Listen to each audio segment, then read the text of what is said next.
فربما أسمعكم أنة من أنات السجن فيما مضى، وهي رسالة إلى الأهل كتبت من داخل الزنزانة يقول فيها: قريب على بعد أنا منك في الأسرى، بدوية قفر بها جيف الحسرى. يذكرني حالي وحالك قولة لفارس حمدان الذي كابد الأسرى، أيضحك مأسور وتبكي طليقة، فصبرا فإن العسر يستصحب اليسرى. وفيما مضى قد كنت تخشين ضرة، فكانت بدار الشرطة الضرة العسرى. نقيم بدار للهوان معدة، فنلبس أوساخا ونفترش الغبر، ضفادعها في العد مثل بعوضها، وداحسها في عدوه يسبق الغبر. ولكننا فيها أنسنا بربنا، فنلنا سرورا لن تحيطوا به خبرا. سعادتنا بالضيم في ذات ربنا، تفوق بأضعاف سعادتنا الأخرى، وأسورة فيها يصفد بعضنا، تفوق التي قد كان يلبسها كسرى. وإن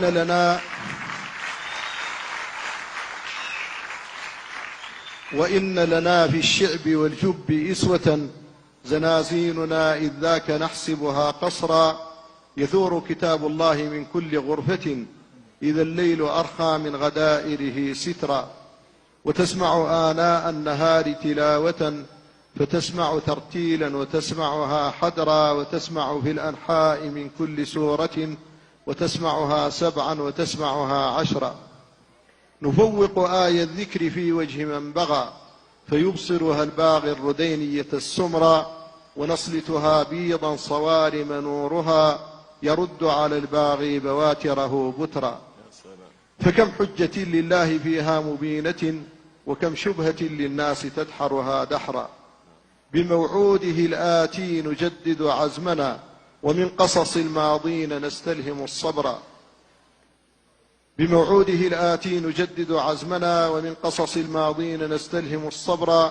مخازي بني صهيون نقرأها به، فنزداد بغضا للأولى دنسوا المسرى.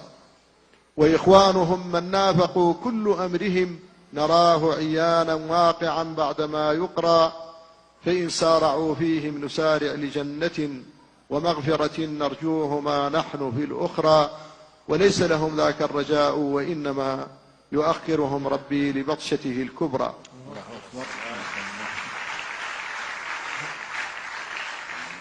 وما يبتغي الجحال منا، فإننا أشداء لا عزما لا بأسا نخاف ولا غدرا. أسود من أساد المهيمن نبتغي، من الله في الأخرى المثوبة والأجرى. بنهج قويم لا التطرف شأنه، ولا اللين للتهديد والضغط والإغراء. نسير على نهج النبي محمد صلى الله عليه وسلم، ببيعة إيمان نرى نكثها كفرا. ولله قد بعنا نفوسا أبية، بربح عظيم فيه أربالنا السعرا. بأجسامنا نفدي وننصر ديننا، وننشره نورا ونقبضه جمرا. ونمنعه حتى نصرع دونه، وتنشر بالمنشار أجسامنا نشرا. ولسنا نبالي خاذلين، فإنهم ضعاف وإنا دونهم نرتجي النصر.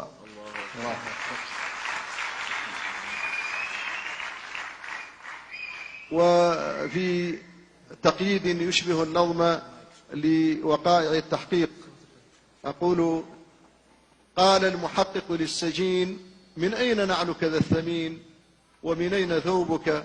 لا تكن كالخائنين المفسدين، الآخذين من الخليج من اليسار من اليمين.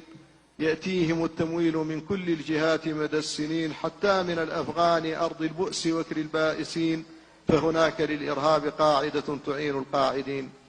جعلوا المساجد كالبنوك تعج بالمستثمرين. قل ما تشاء ولا تحرف، عندنا الخبر اليقين.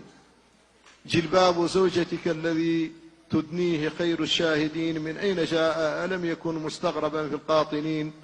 قال السجين مبادرا: ومن أين لي ذا الأكسجين؟